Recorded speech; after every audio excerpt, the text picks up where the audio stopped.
Assalamualaikum warahmatullahi wabarakatuh. Dinten menika kita sedaya badhe sinau aksara Jawa. Lajeng aksara Jawa menapa kemawon ta ingkang badhe kita sinau? Inggih menika wonten aksara murda, aksara rekan, aksara swara lan angka. Lajeng ingkang kaping pisan badhe kita sinau inggih menika aksara murda lan aksara swara. Menapa ginanipun aksara murda menika? Aksara murda dipun ginakaken kangge pakurmatan. Tuladhanipun inggih menika kangge nyerat namaning jeneng manungsa, tuladhanipun nama Rani, Lana. Lajeng wonten gelar, tuladhanipun KRT. Lajeng wonten jeneng papan, tuladhanipun inggih menika Jalan Magelang, Jalan Gendol, Jalan Malioboro. Ingkang pungkasan inggih menika kangge namaning lembaga, inggih menika tuladhanipun Balai Pustaka. Lajeng wonten ing pasangan aksara murda menika wonten titik-titik menika dados tandha bilih anggenipun nyerat pasangan menika wonten ing sangandhaping garis ingkang wonten ing buku tulis. Lajeng menapa kemawon paugeran anggenipun nulis aksara murda ingkang kaping pisan inggih menika boten saged kangge sesigeking wanda utawa suku kata. Maksudipun inggih menika boten saged dipun pangku lan dipun pasangi. Nggih wonten ing mriki tuladhanipun inggih menika nyerat raras. Menawi badhe nyerat raras menika aksara ingkang dipun ginakaken inggih menika aksara ra, saha sa. Amarga namung S kemawon ingkang dipun betahaken dados kedahipun dipun pangku. Lajeng menika kita badhe nyerat namaning manungsa. Kala wau aksara murda dipun ginakaken kangge menapa? Kangge nyerat namaning manungsa. Dados anggenipun nyerat raras menika kedahipun ginakaken aksara murda. Kita tingali saking ngajeng nggih.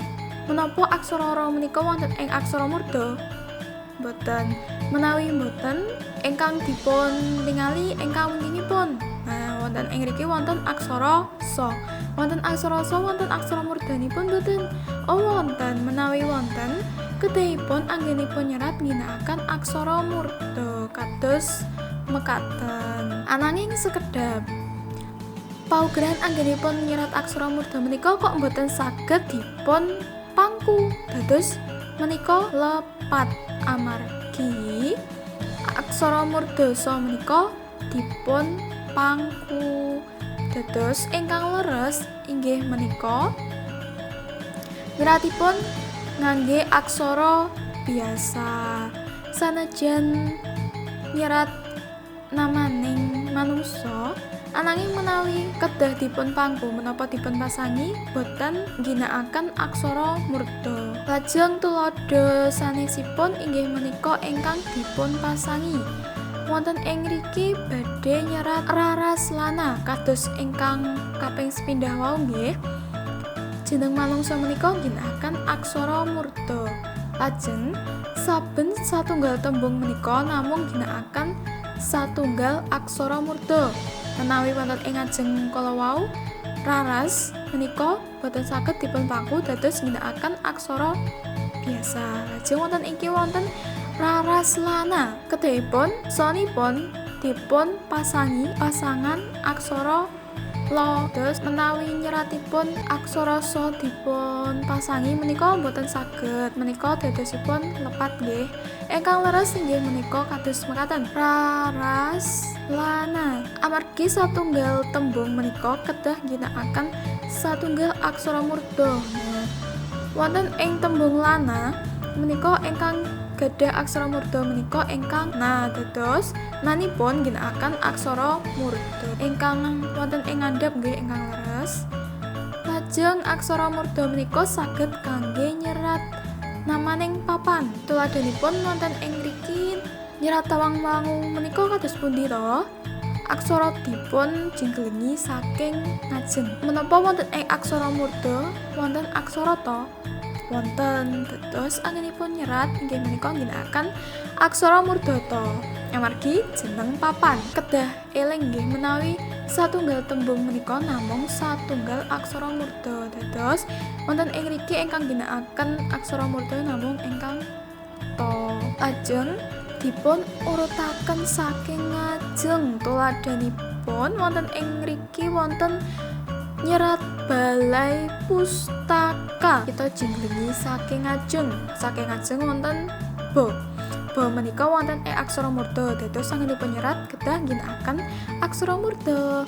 Lajeng wonten pustaka ingkang wonten aksara murdanipun inggih menika pa, sa, ta, ka. Menika wonten sedaya ananging saben satunggal tembung menika namung satunggal aksara murda. Dados ingkang dipun ginakaken inggih ingkang pa. Nggih tuladha sanesipun inggih menika nyerat KRT Wirya Negara. Nggih menika KRT amargi gelar nggih dados ginakaken aksara murda ananging amargi ra menika boten wonten aksara murdanipun dipun serat biasa kemawon. Wonten iki wonten Wirya Negara. Wonten nama murda amargi namaning tiyang. Lajeng aksara swara a i u e o kangge nyerat basa manca. Tuladhanipun wonten ing mriki nyerat tembung April. Tembung April menika saking tembung basa Indonesia. Dados anggenipun nyerat a menika ginakaken aksara swara. Paugeran sanesipun inggih menika aksara swara menika boten saged kangge pasangan. Wonten ing mriki tuladhanipun nyerat wulan April. Amargi wulan menika mateni n dados kedah dipun pangku.